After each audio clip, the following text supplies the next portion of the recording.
Good afternoon.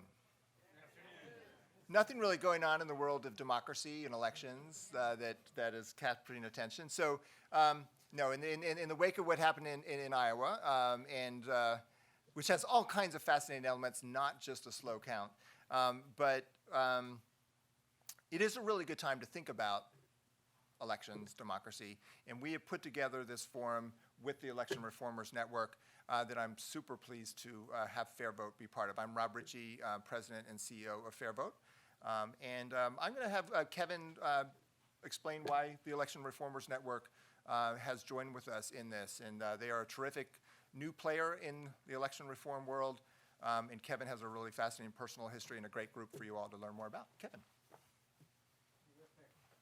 Thank you, Rob, for that introduction. Hi, everyone. Thank you for giving us some of your time this afternoon. It's going to be interesting to hear what you all think, what people have to say, share some good ideas. One thing that's been really fun has been getting to know Rob a little bit and the organization that you run so well. And so it's a great honor to co-host this event with you. One of the things that we did, one of the first things that my organization did when we got started was to go to Rob for advice. And he was nice to say that was a nice kind of closing of the circle, completing the loop in a way, because when Rob started back in 1992, one of his first conversations was with Larry Garber, who at the time was the election specialist at National Democratic Institute. He was going to be here, but maybe he's still coming in. But he's on my board and is part of our organization. So it was nice to close that loop then. And I think we talked with you and Cynthia at that point, if I remember, as we got started. The organization I run, Election Reformers Network, was founded by people like Larry, who played key roles in structural changes that ended communist dictatorship in Central and Eastern Europe and ended apartheid in South Africa. We did this work with organizations like the National Democratic Institute, I was just mentioning, International Republican Institute, International Foundation for Electoral Systems, Carter Center, as we helped lead the U.S. contribution to the greatest expansion of democracy in history. Beginning in 2016, a group of us came together, people acting in their individual capacities, but drawing on that shared background to help advance the changes needed here. The work overseas was never really about replicating American institutions. There would have been no takers if we had been out promoting a system where the head of state is elected kind of by an electoral college. There would have been no takers if we had been out promoting a system where election administrators are senior members of competing political parties and are sometimes candidates in the elections that they supervise. And there would also have been no takers, or very few takers, for what brings us here today, which is first past the post in single-member districts.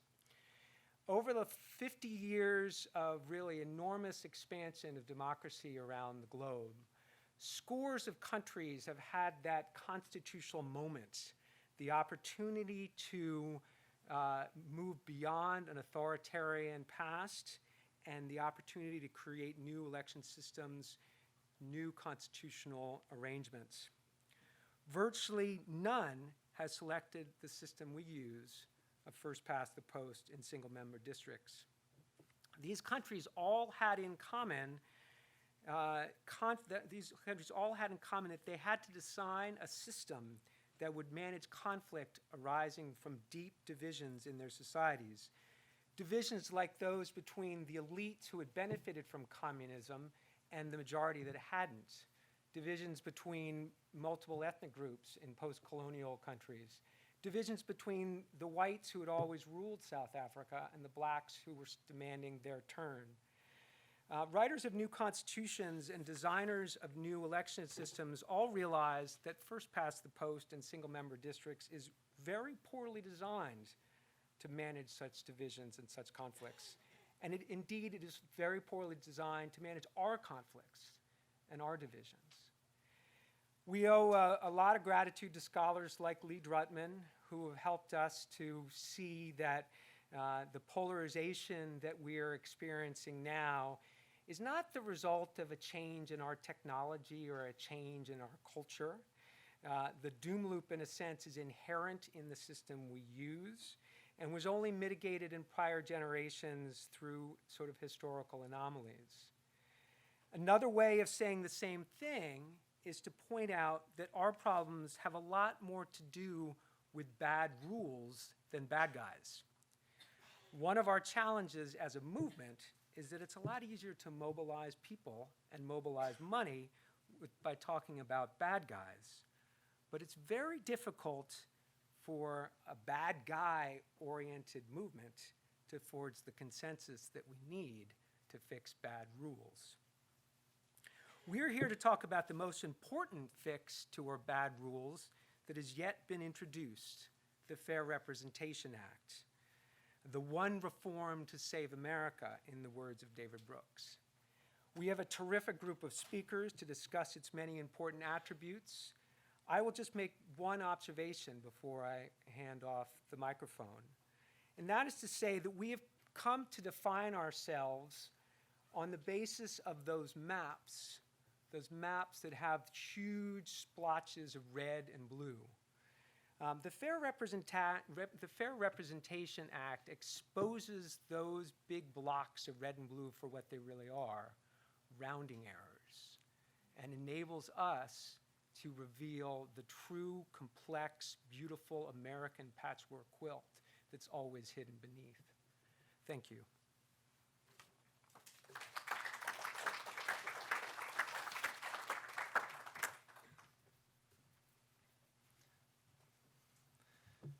Very nicely said, Kevin. I wanted to say that this is not our first forum at NYU DC, and just wanted to thank NYU DC and Tom McIntyre, who the head of the program here, for the opportunity to be here. We did a series of sessions back in 2013, 2014 called Democracy Next, and that was a way to bring together a set of ideas that we thought should be on the table for thinking about elections and electoral reform. And at the part of that was the Fair Representation Act, changing winner-take-all elections. We also work on ranked choice voting, national popular vote, a right to vote in the Constitution. We've zeroed in particularly on ranked choice voting as something that can be won right now. I think what we saw in Iowa is a good example of where that's a really good place to use ranked choice voting, and, among others. The Fair Representation Act, I think, as you'll hear today from different voices from different perspectives, I think is not just a should, it really is an imperative to have this conversation. And I think that's what's changed while I've worked at Fair Vote. We've gone from where this would be great to win, which I've always thought to be true, to something where I think we have to have this conversation. And you'll hear different perspectives. One thing that's, I think, important when you think about reform is that there's no single reason for it. There's no single value people bring to it. It's like a coalition that passes things in the legislature or a political party has a lot of different perspectives. And I think we'll tease some of those out. Like Lee Drutman believes we should have a lot of different parties. Maybe Neil thinks we should have more independents and maybe weaker parties, and we might be somewhere in the middle, and there's sort of different perspectives about that. You know, people who focus on women's representation, people of color, polarization.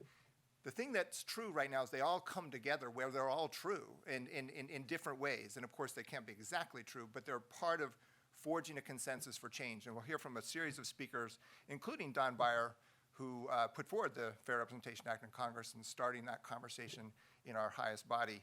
As we move forward, I think you'll hear a lot of different voices. We're going to have opportunities for you to regularly ask questions, and then we'll end with a nice reception at the end. So Pedro Hernandez in our Law and Policy Department has done a whole lot to make this possible. Drew Penrose, who is our head of that department, is with his new baby, so he is not here today.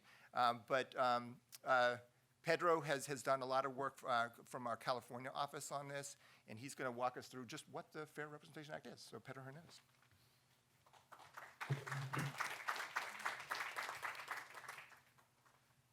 Yeah, my name is Pedro Hernandez. I'm the Senior Policy Coordinator at Fair Vote. I focus on ranked choice voting and voting rights. So we're here today because we know instinctively in our hearts that there is a better way to hold our elections. This looks a little funny, but Consider our current electoral system. There are 435 representatives that are elected to the House of Representatives. Under this system, an overwhelming majority of voters live in districts locked up for one of the two major parties. Where they live seriously affects the kind of representation they get. You have statewide results lean towards one party, and you have a majority of congressional seats go to the other party. This is clearly out of step with the wills of the voters. These are because they are winner-take-all districts. Somehow I can't get this thing to look right here. Pardon me. So we'll just go off of this.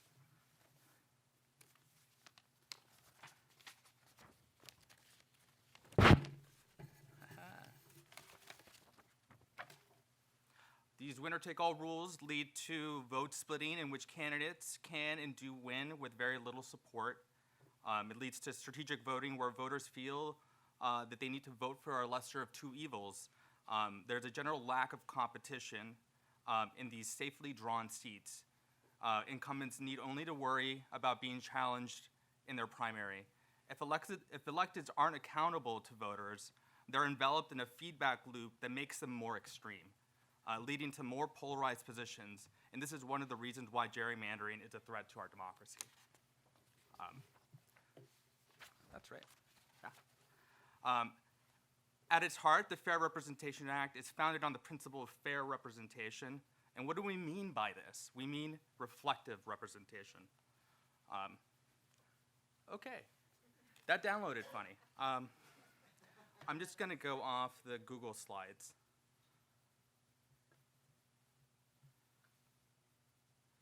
Always technology, huh?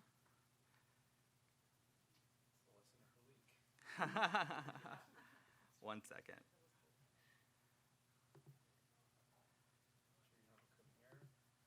It could be that, yeah, I think so.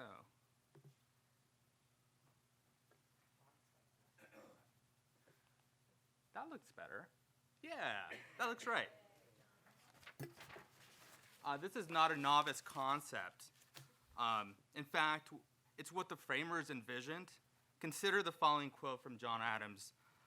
It should be in miniature an exact portrait of the people at large. It should think, feel, reason, and act like them. The House of Representatives was founded on this idea, and we know that the voters' will was very important to the framers, since it was the only directly elected body at the time that we wrote our Constitution. The Fair Representation Act has three elements: multi-member districts, ranked choice voting to make sure that no vote is wasted, and independent redistricting commissions that ensure that the lines are drawn fairly. In this example, Democratic voters who, because of geography, only have one seat in Louisiana, under the FRA, voters could have greater say in who represents them. We can have two, perhaps. We can have libertarians elected from the Bay Area. We could have rural Democrats elected again. With multi-member districts, rather than a single winner who represents an entire district, multiple people represent a portion of the district, and therefore each person only needs a portion of the votes to win. Ranked choice voting, voters get to rank candidates in order of preference. If your first choice can't win, your vote can count for a second choice. This way more people are represented. Modern experiences with ranked choice voting are encouraging. In Maine, 47% of voters said RCV was very easy, somewhat easy, and only 10% said it was hard. Maine now uses ranked choice voting for federal elections. 74. Oh. Oh yeah, sorry. Thanks, Lee. Fair Vote studies how voters are engaging with their ballots. We look at the way they effectively use their rankings to see whether or not they're engaging with the ranking itself and how they're using it. And what we're seeing are high levels of rankings across jurisdictions that use ranked ballots. Maine uses single Winner ranked choice voting, where the amount of votes it takes to win is 50% plus one. With multi-member districts and multi-seat ranked choice voting, which is part of the Fair Representation Act, it raises the question, how do we get to this fair representation? How do we determine which candidates get elected in these districts? Under the FRA, election thresholds are lowered to ensure more voters are represented, however, high enough that it's mathematically impossible for another candidate to win. If you're electing 3 members of Congress in a multi-member district, the threshold to win is 25% plus 1, because it's mathematically impossible for a 4th candidate to have that same amount. Thus, the percentage of votes required depends on the number of seats up for election. The more seats you fill, the lower the threshold is to elect. Here's how it works. Voters rank candidates in order of choice. All first choices are counted. If a candidate has enough votes, they win. For example, in a 3-winner contest, that person will need 25% plus 1. If a candidate wins with more votes than the election threshold, but not all the seats have been filled, extra votes are proportionally counted towards the voters' next choices. Voters shouldn't be punished for supporting popular candidates. 50% of voters should get 50% of representation, right? If my vote is worth $1 and my favorite candidate only needed 90 cents to get elected, 10 cents can be counted towards my next choice. If no candidate has enough votes to win, the candidate who with the least amount of votes is defeated, and votes for that candidate are counted for those voters' next choices. This process continues until every seat is filled. So again, the 3 main elements of the Fair Representation Act are multi-member districts, ranked choice voting, and independent redistricting commissions. What are the benefits? Civil campaigns. Ranked choice voting creates more issue focus in civil campaigns. We're seeing this live in Bay Area elections. We're seeing this live in Minneapolis. It gives incentives to work together, or at least not come after each other too hard. Fair representation, it evens the playing field. We want to open up the field of what kind of candidates we see. And with larger multi-member districts and fair representation, we will see a more diverse, reflective electorate. Here's a quote from Don Beyer, who you will be hearing from later. Voters want government that works for them, right? There's a strong feeling from voters on the left and the right that Congress isn't working. The biggest mistake we make is thinking that the way we vote now is the way we have always voted, or it's the way that it has to be. There is a better way to do things. This starts by proposing tried and tested bold solutions. The Fair Representation Act contains elements that are found in democracies across the globe. We need bold solutions, right, to give voters a meaningful vote. And thank you for attending today's event. I invite you all to write questions. There will be index cards, and we'll be collecting those during each session. My hope is that we think deeply and wrestle with the question of what it means to be represented. Thank you.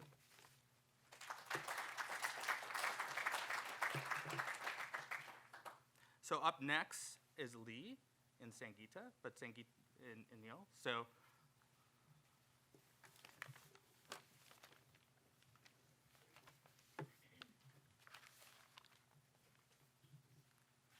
do you have a slide? Okay.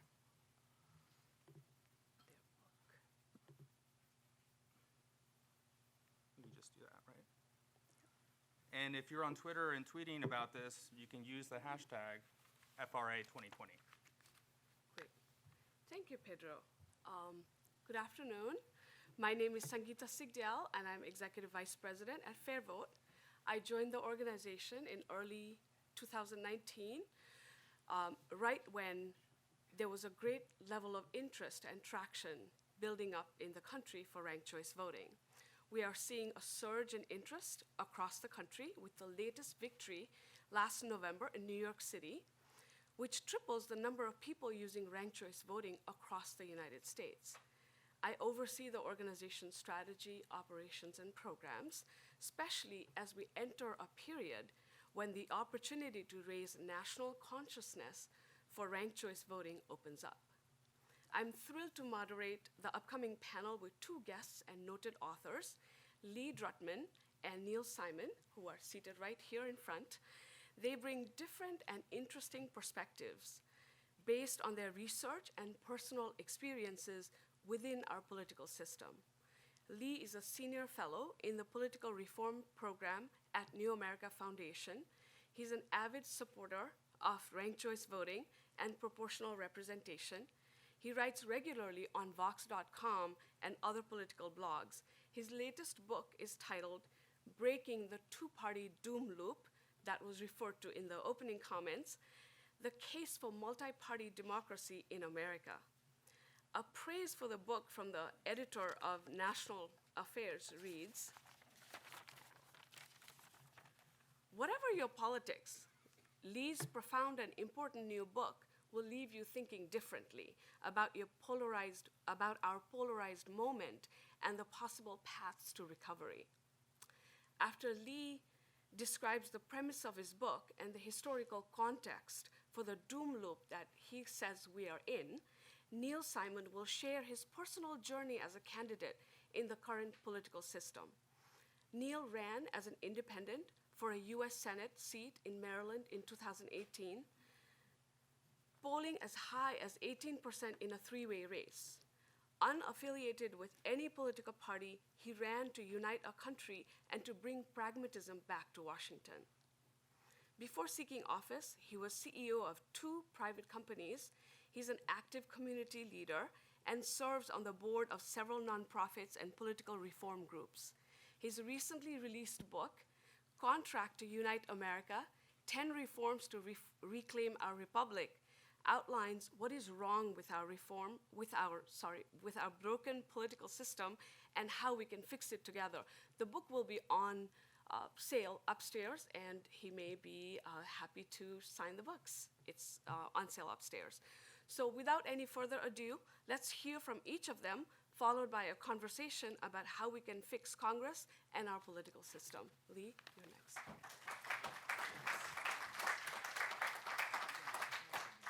Well, thank you for that introduction, Sangeeta, and it's a real thrill to be part of this. I'm a huge supporter of the Fair Representation Act. I think it's the single most important piece of legislation that we could pass to fix our democracy. So I wrote a book that is out. You can order it now wherever you order books from, called Breaking the Two-Party Doom Loop. And I wrote it because I was really worried about what's going on in our democracy. Anybody else in here worried about? Yeah. I think a lot of folks are. Now, a lot of folks woke up to the idea that we might have a problem when they woke up on November 9th, 2016, and Donald Trump had just been elected president. But I think we ought to imagine the counterfactual if Hillary Clinton had won. And think for a moment, where would we be today? Would we be any better off? Would we be in the same hyper-partisan politics? Would Hillary Clinton now be on her third impeachment? Would things be looking even more dire, potentially, ahead of the 2020 election? So the point is that it's not just about which side wins. We're in a moment of intense hyper-partisanship in this country.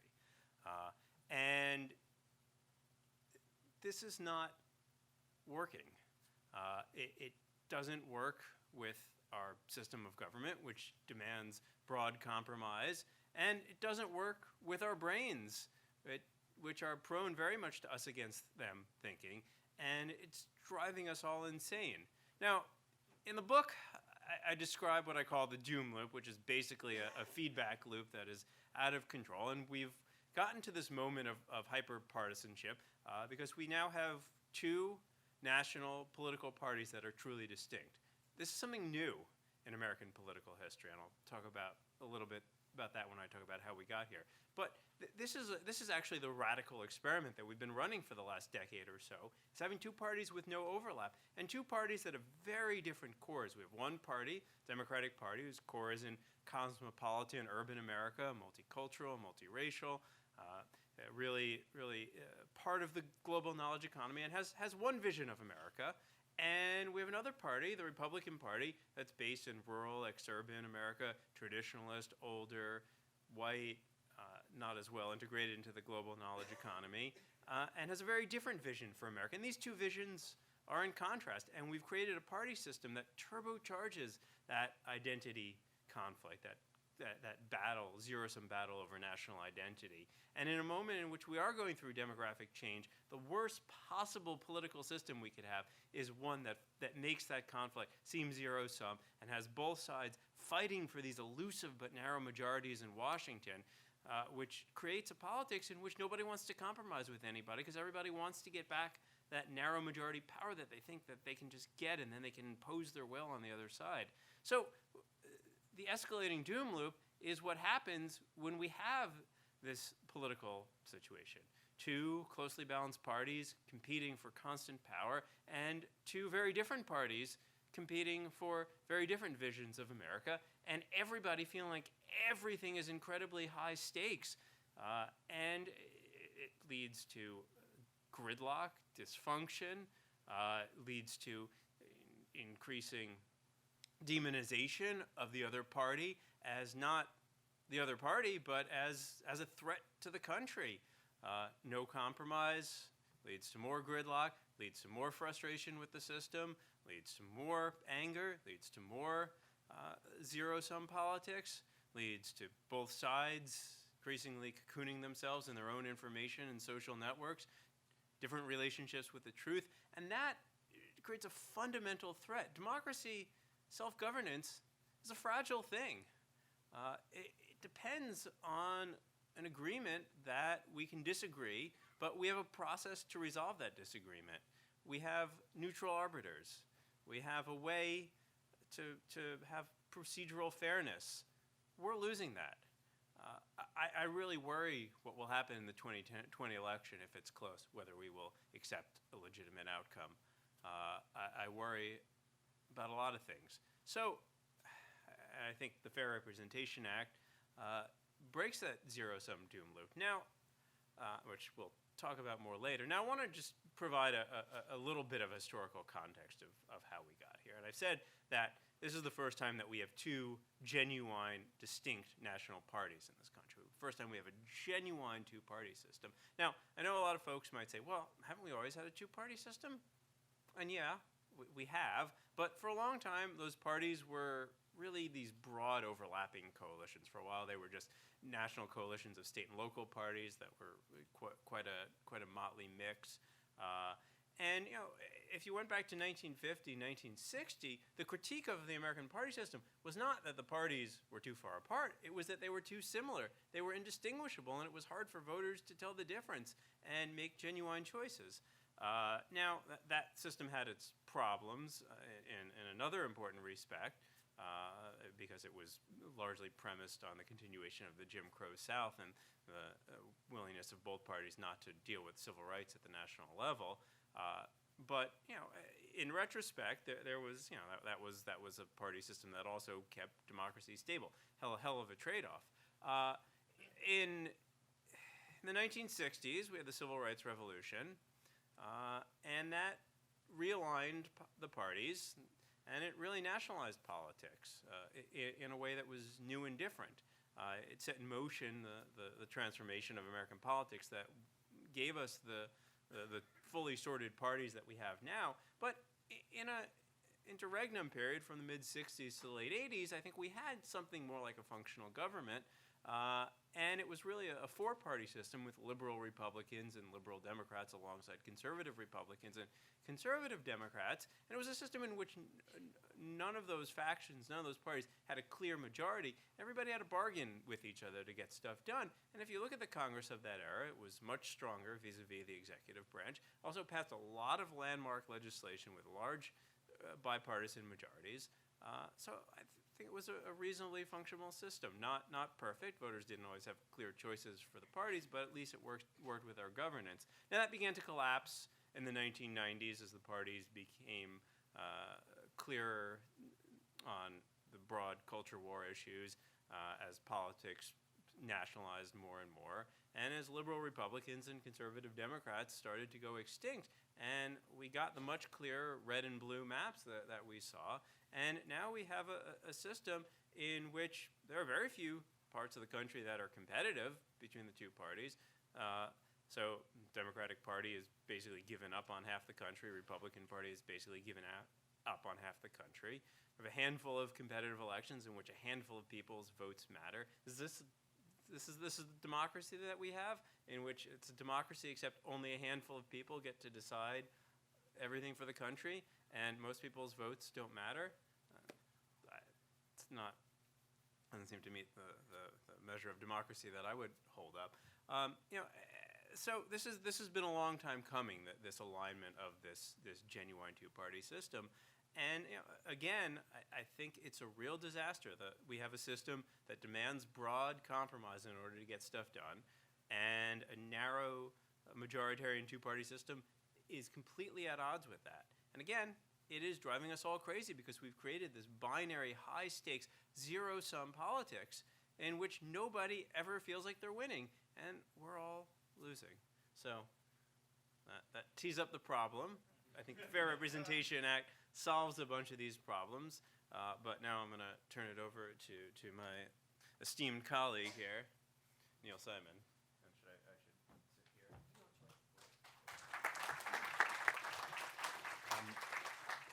So first, thanks to NYU and thank you to Fair Vote, but there's somebody else we should all thank. We've got to thank the Democratic Party in Iowa for giving us the perfect advertisement for the Fair Representation Act, because you guys get this. Caucuses, the benefit of a caucus is supposed to be that at the end of it all, you have more people who are happy with the result in a situation where you have multiple candidates, right? If you start off with 10 candidates in a traditional primary, somebody could win with 20% of the vote. But with a caucus, you eliminate that.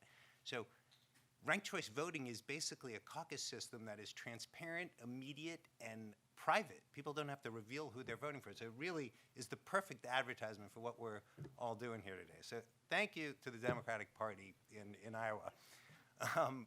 So Lee's a political scientist and is a really accomplished fellow at New America and has written an incredible book. And it's very complementary to my thinking.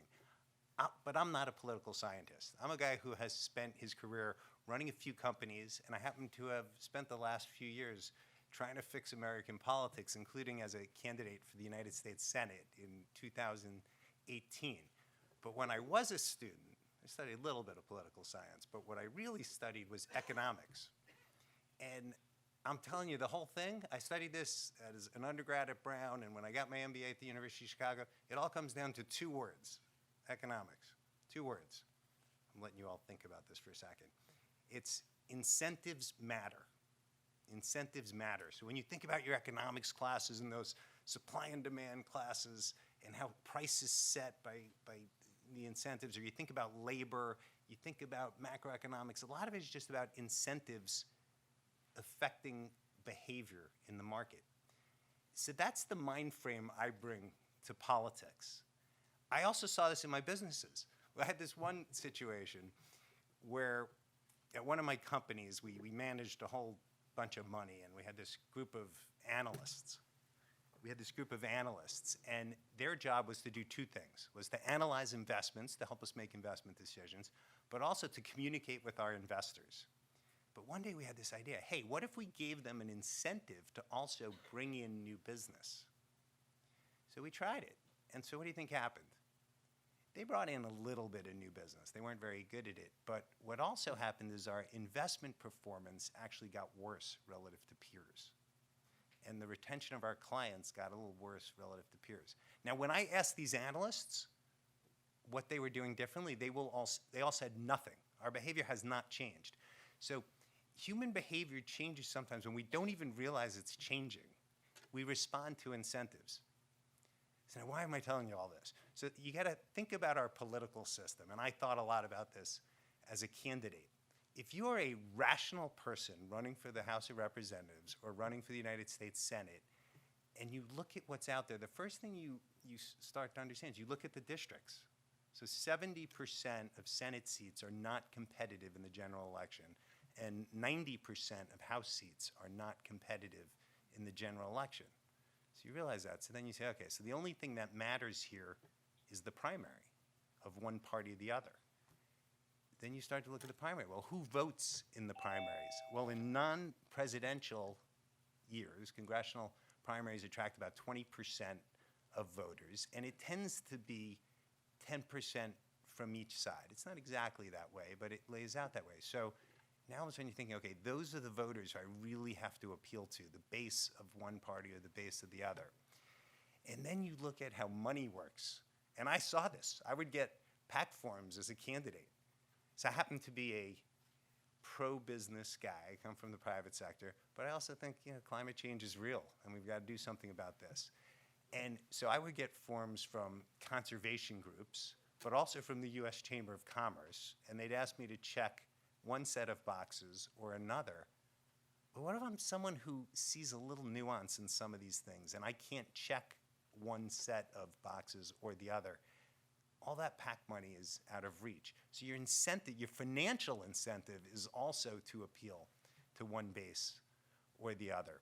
And I saw this play out in so many other aspects of our electoral system, whether it's the way ballot access works, debates work, and we can talk about some of that. But the whole system, in my view, incentivizes our politicians to be very divisive.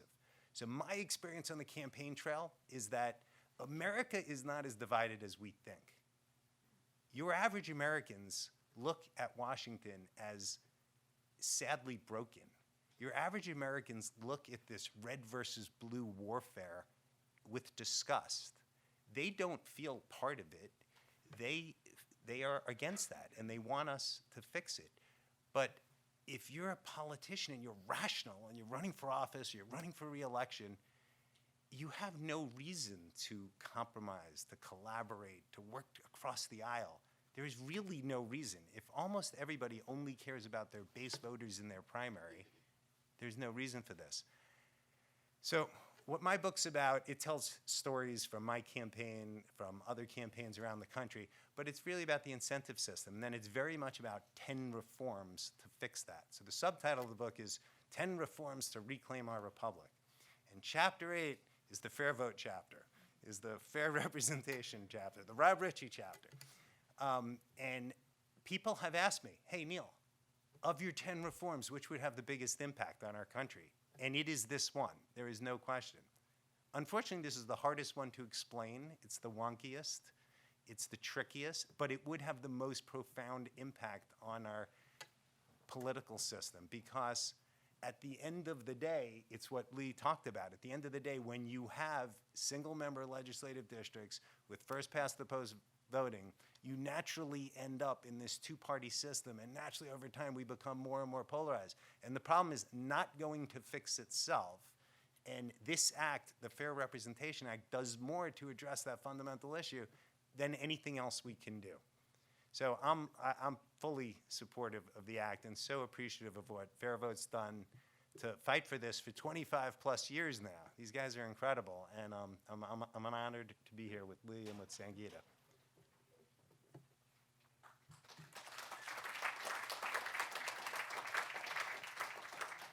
Great. Well, thank you for the opening remarks. This sets the stage for this conversation. You come from clearly very different narratives to very different stories. Lee, as a political scientist, having done the research, and especially with the historical context that you set, you mentioned how we got into the doom loop. And Neil, with your own personal narrative about having run for the US Senate in 2018, it seems that two very distinct perspectives and narratives have brought you to very similar conclusions, that it's about the system and we need to have a conversation about our electoral system and the incentives that are inherent in it. So Lee, my first question is to you. Why is the polarization of this moment both so unique and so urgent? And how do we break out of this doom loop to allow and enable big reforms like the Fair Representation Act to take place and to happen? Yeah. So why now? Why does American politics feel so existential, so polarized, so broken? And I mean, the argument that I make in the book is that really there is something qualitatively new about this moment. It's a process of American political development that we've reached a stage in which we have truly nationalized parties, and they are divided by geography, and the country is basically split in half, and there's no clear resolution. It's not like, you know, Democrats might win in 2020, but then there will be a backlash. Then Democrats won't have Trump to run against, and things will swing back and forth. We've had this basic pendulum politics for almost 30 years now, where it goes from unified government to divided government to unified government to divided government. There's no clear resolution, and that's what's making things so bitter, because both sides feel like, if I lose, I'm going to be totally out of power, and my humanity is going to be challenged, and if I win, I can use that power to crush the other side. That is a dangerous way to run a country. It's what the framers feared. They feared parties, but what they really feared was a majority party oppressing a minority party, and for good reason. So then the question is, well, how on earth do we change this, right? I mean, we might recognize that there is a real problem here, and the Fair Representation Act might seem like a very smart reform, but then, how do the parties themselves change the system? How do the members of Congress themselves change the system by which they got elected? Now, I see two complementary avenues here. One is from the bottom up, that folks in this country are deeply frustrated with how the system is working. We haven't seen this level of frustration probably since the time before the Progressive era, and I think there are a lot of parallels between our era and the Progressive era.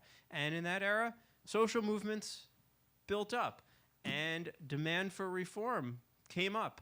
And we made some pretty radical changes to how we do democracy in this country. And that was because people got organized, and people got mobilized, and people demanded change. And you know what? When people demand change and reform, it becomes a political issue in itself. Politicians respond to that incentive because politicians respond to what's popular. Now, we'll hear the view from Washington when we get Congressman Beyer here, but having been around this town for a while, a lot of members of Congress and people who work on the Hill understand that the system doesn't work, and they don't like the hyperpartisanship. They don't like being warriors in what feels like trench warfare, but they haven't thought of a way out. I think one of the great advantages of the Fair Representation Act over other democracy reforms is that it doesn't benefit one party or the other. It doesn't help Democrats, doesn't help Republicans. It helps the American people, and I think we've got to tell that story. Neil, did you want to add to that? Sure.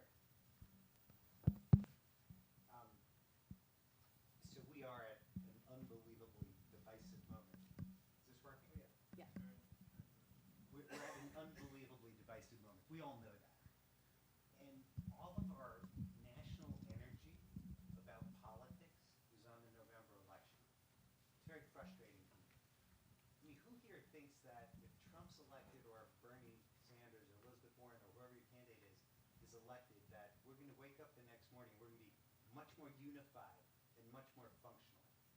I mean, really, at the end of the day, is it going to make a big difference? It's going to make some difference, but I believe, and Lee had a line in your introduction of your book, I think you agree with me on this, Trump is a symptom of the problem. I don't think he's the root cause. I'm going to ask you to turn the mic on. I think it's hard to hear in the back. Is it working?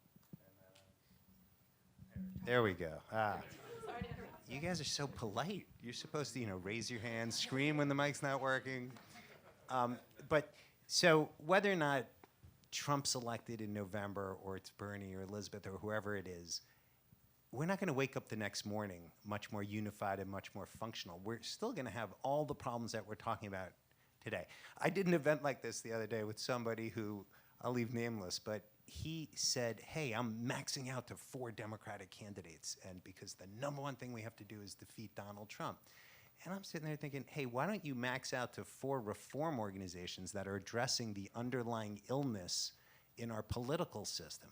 I believe we have this underlying illness, which is a broken incentive structure that pushes all of our candidates and lawmakers to these 2 dogmatic, ideological, extreme sides.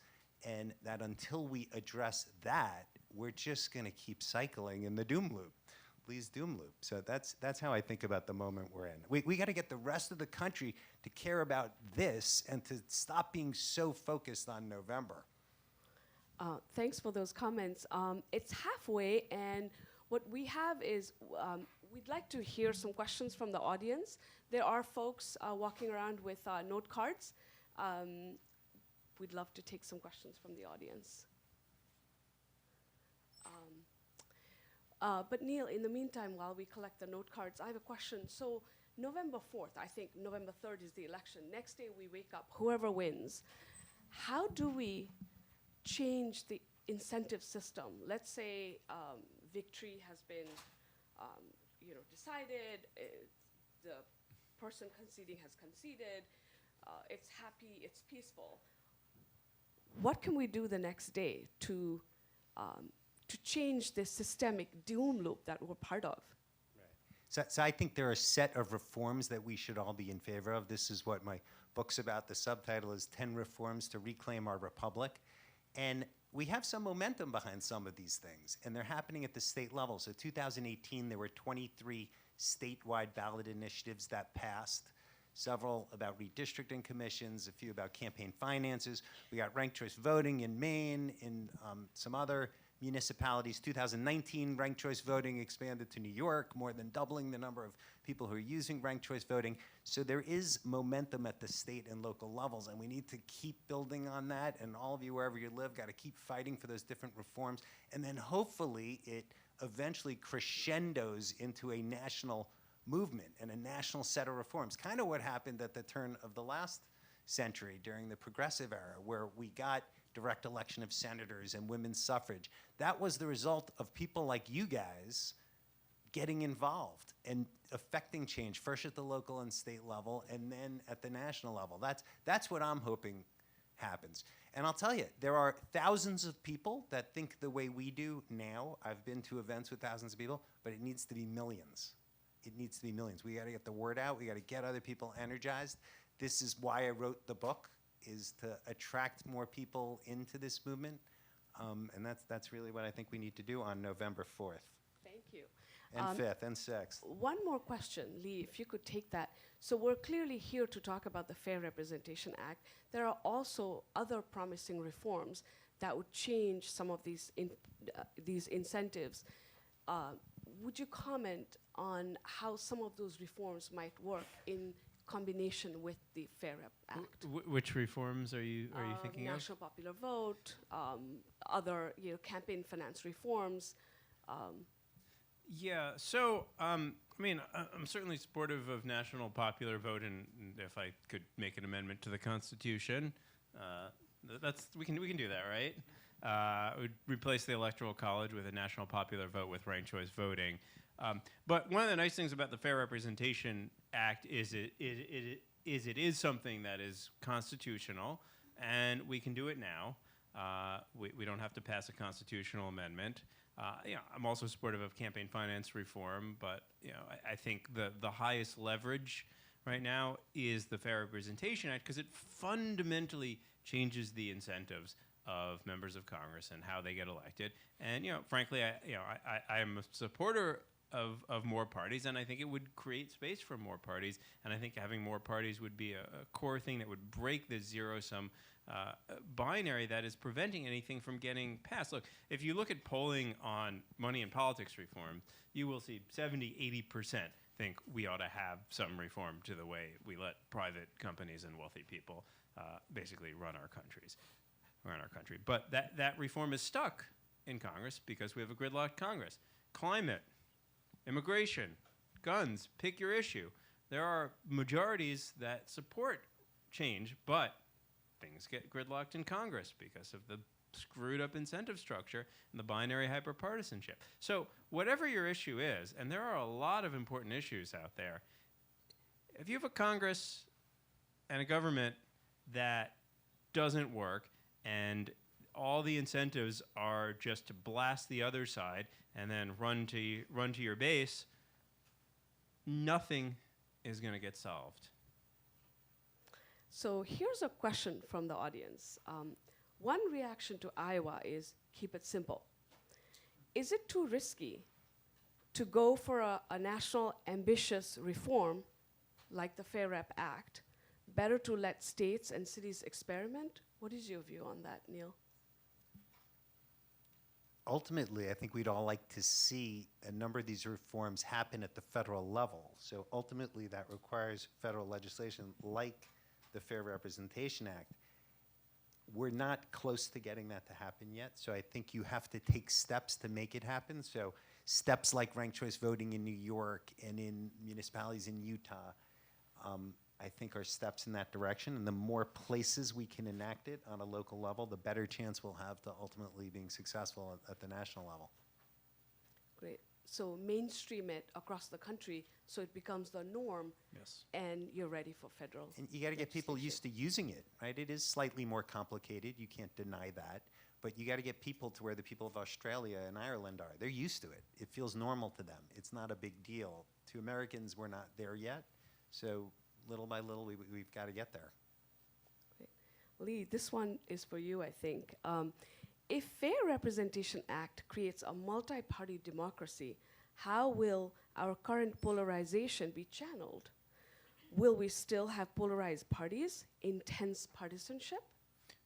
We might have polarized parties, we might have partisanship, but when you have 5 or 6 parties, you can govern on, you can build coalitions. I mean, look, if you look at multi-party democracies in Western Europe, there is a fair amount of polarization, but there is a spectrum. And so parties can build polarization and parties can build compromised coalitions despite that polarization, because then you can have parties of the center represented.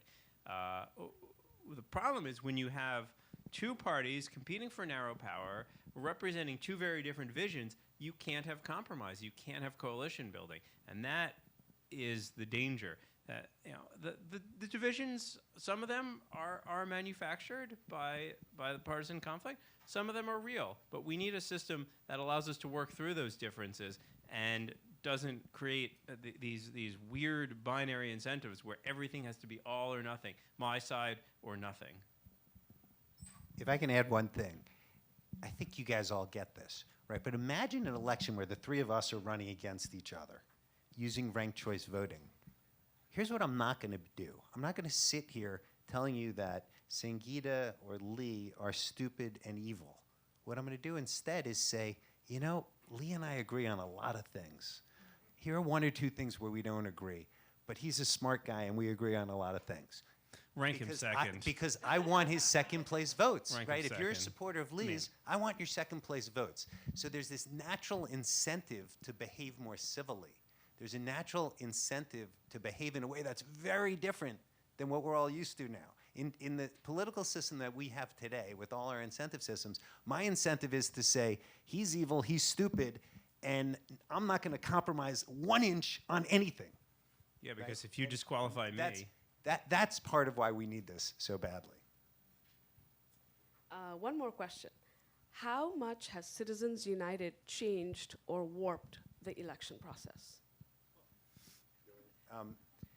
It's been a big deal, right? And that's chapter 5 of my book. There are 2 reforms in my book that require a constitutional amendment, and those are the hardest. This is one of them. And the 2 parts of the Citizens United issue are, one is, are corporations people? And the second is, should the government, the federal and state level governments, be allowed to set limits on campaign contributions? And I do not think that corporations should have the same rights as people. They never did. That's never the way our Constitution was interpreted. And I do think that it would be healthy for our democracy to set limits. So that has played a big role. But whoever asked that question, I'll tell you this. If we only did campaign finance reform, which is critically important, but if we only did that, all it would do is make the current system cheaper, but we would still have the same warped incentives. Right? You might get rid of some of the financial craziness that I described before, but you'd still have at our core the same broken incentives. I'll tell you.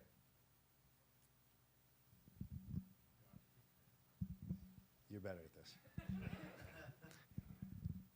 If you need to come to one of us for technology advice, he's your guy. So I came largely from the financial services industry. I started a company in 2002, and I remember when I first got into the industry, I looked at the whole landscape, and what I found was appalling. Hidden fees, people with crazy incentives to sell different products and make lots of money. It was broken.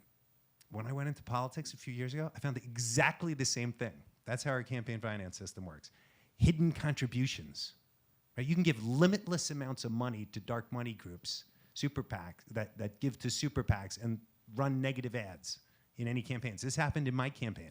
And by the way, there's a super PAC form to support me, in addition to the one fighting me. I had nothing to do with it. You can't coordinate directly with the campaigns, but people can essentially give a limitless amount of money anonymously to participate in our political process. That's not right. So we definitely need to do something about it, but it won't solve everything. None of these things are silver bullets, right? Fixing gerrymandering is not a silver bullet. Opening primary is not a silver bullet. Campaign finance reform is not a silver bullet. As close as we get is the Fair Representation Act, but even that, we need to do other things as well. It will take a set of reforms to fundamentally change the incentives in our system. We need to do these things together. That's right. The silver bullet for ending gerrymandering might be the Fair Rep Act. Yeah, well, it helps a lot. You guys get this one also. The Fair Representation Act, one of the elements of it is multi-member districts. So you combine congressional districts into up to 5 members. So in my state, in Maryland, we have 8 representatives. We would have 2 districts of 4 members each. So once you only have 2 districts instead of 8, so my state's one of the worst gerrymandered states in the country, right, what the Democrats have done in my state. But if we only have 2 districts of 4 members each, it's hard to gerrymander that much. I mean, you're just drawing one line across the state. You can still play games a little bit, but the impact of gerrymandering is much, much less. And then if you still have independent commissions, you could really mitigate the impact of it. So this act addresses that a lot as well. Thank you. So that was actually what you already answered one of the questions here. How do multi-member districts work? You mentioned that a little bit. Lee, could you expand on that a bit more? And then you mentioned, Niels, there might be some games being played. What might those reduced level of games that are being played might be? Yeah, so you can, multi-member districts, you combine one district, you combine 4 districts into one, and then you have proportional voting as George described. I mean, gerrymandering is a uniquely American problem. And gerrymandering is really only possible when you have single-member districts and 2 highly polarized parties. It just doesn't make any sense with multi-member districts and proportional voting because you can't. There's not much profit in gerrymandering. So we're spending all this money. And redistricting is important, but all these resources on trying to fix districting. And the real problem is not gerrymandering. It's geography. It's the fact that we have a party system in which there's one party of urban America, so Democrats get all these disproportionate seats in urban America, and then Republicans have all these safe seats in rural and exurban America. And that's the problem. And the way you fix that is not through independent redistricting commissions, it's through the Fair Representation Act. Thank you for this great discussion. We have 3 more panels that will cover various aspects of the Fair Rep Act. So please stay tight, and it'll be interesting. Thank you very much to the panelists. And please check out the books as well.